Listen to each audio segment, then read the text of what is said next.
RK நகர் மணி. யாருங்க இவரு? மாலைகள் மரியாதைகள். ஆர்கே நகர் மாவட்ட செயலாளர் சுராஜி வேலண்ணா அவர்கள் கட்டி பிடிச்சு அரவணைச்சு முத்தம் கொடுக்குறாரு அப்படின்னாக்கா யாருங்க இவரு? ஐயா அமைச்சர் மரியா வில்சன் ஐயா அவர்கள் நேர்ல கூப்பிட்டு விசாரிச்சு வாழ்த்திருக்காரு அப்படின்னாக்கா இந்த மாலைக்கும் மரியாதைக்கும் ஒரு பெரிய ஒழிப்பு இருக்கு, ஒரு அர்த்தம் இருக்கு. பாத்துடலாமா? ஆர்கே நகர் பகுதி செயலாளர் தியாகராஜன் அண்ணா அவர்கள் ஆட்சியிலும் அதிகாரத்திலும் வருவதற்கு முன்னாடியே 4 நாள் அடிச்ச மழையில மக்களை நேரடியா போய் சந்திச்சு அவரால் முடிஞ்ச ஒரு பால் பாக்கெட்டா இருக்கட்டும், உணவுப் பொருட்களா இருக்கட்டும் செய்து முடிச்சவருங்க. அப்போ இந்த மாலைக்கும் மரியாதைக்கும் அர்த்தம் இருக்கு இல்லையா? இப்ப அதிகாரத்துல உட்கார்ந்துட்டாரு.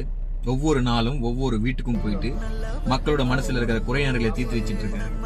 அப்ப இந்த மாலைக்கும் மரியாதைக்கும் அர்த்தம் இருக்கா இல்லையா? நீங்க சொல்லுங்க. ஆர்கே நகர் பகுதி செயலாளர் தியாகராஜன் அண்ணா அவர்கள் கூட இருந்து கடுமையாக உழைத்த அனைவருக்கும் ஒரு நாள் மாலைகள் மரியாதைகள் நிச்சயம்.